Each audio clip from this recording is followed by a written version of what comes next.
Hello dear students. Yesterday we discussed about the non-nutritive component of our diet. Those are water and fibers or roughage you can say, and some preservative food, and these things also we have discussed yesterday. Now today we are going to discuss about how food affect our body and how we can control our diet and prevent obesity. These all things we are going to discuss today. First of all, a stable weight depends on a balance between the energy you get from your food and the work you do. Means, suppose we have less work and we are sitting almost in our office and our diet is very heavy, then definitely we are inviting the obesity to come and join with us. So this is a very simple funda, you can see that. And when a person consumes more calorie than the energy they use, the body stores the extra calories in the fat cells, that is called as lipocytes. Fat cells are called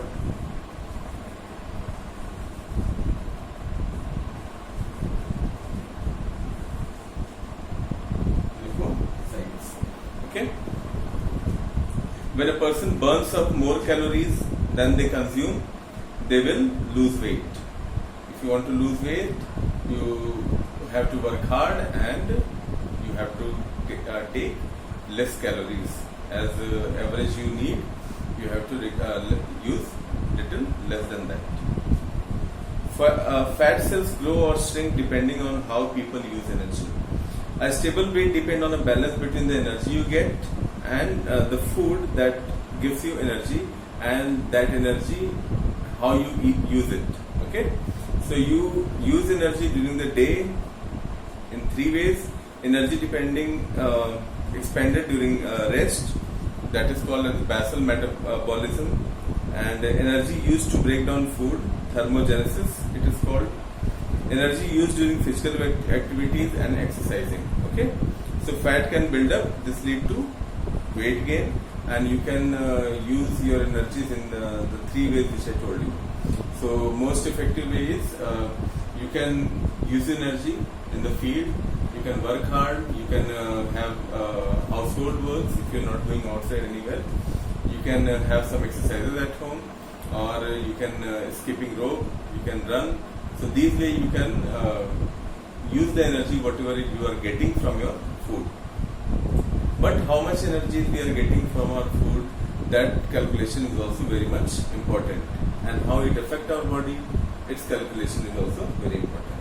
So calorie based foods are, as suppose you are drinking a milk tea, you are consuming around 50 calories, and you are eating a rasgulla, it means 300 calories you are getting. An average person with average height and weight can use up to 1200 to 1500 calories per day in a growing stage.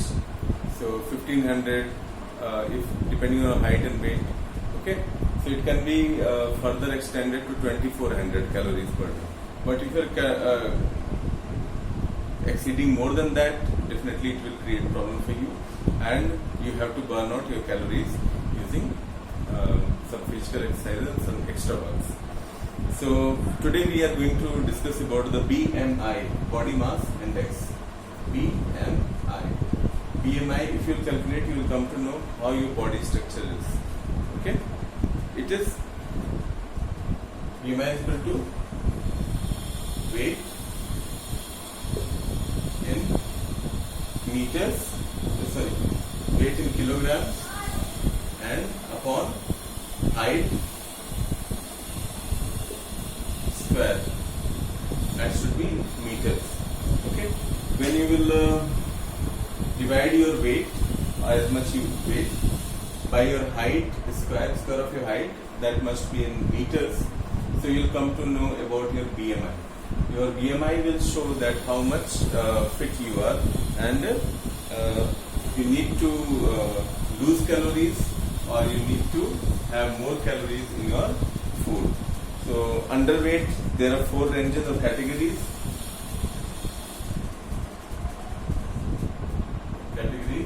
Okay, men and women different.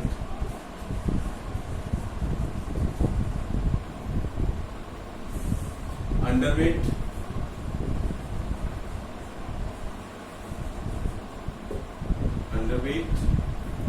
healthy range,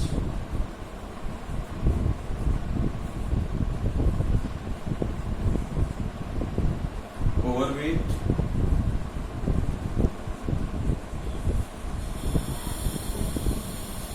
and obese.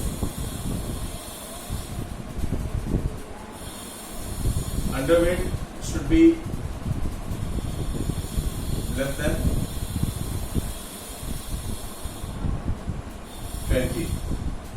If your BMI is less than 20 in men, then you are underweight. You have to take more calories. You have to add little more in your daily diet. For women, it is less than 19. If it is less than 19, they comes under underweight categories. Okay.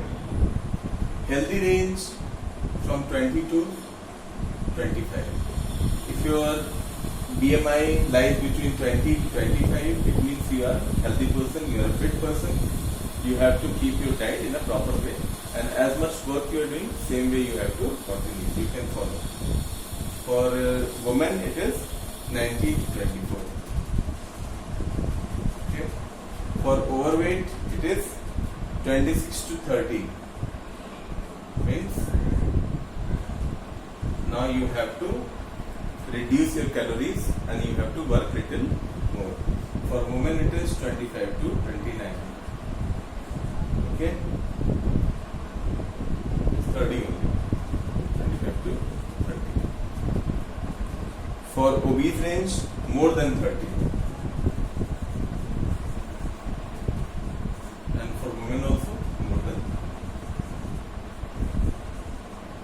30. So these are the categories which BMI can show. You can calculate by using weight upon height square, weight in kilograms and height in meters. You can also calculate of your family members' BMI, okay, and you can tell them whether they are healthy, which categories they belong to, whether they are underweight, healthy, or overweight or obese. So that is the home assignment for today. You can measure the weight and height of your family members and calculate their BMI and make a chart accordingly. Okay, so I hope that you have understood. So these are the things which we have to.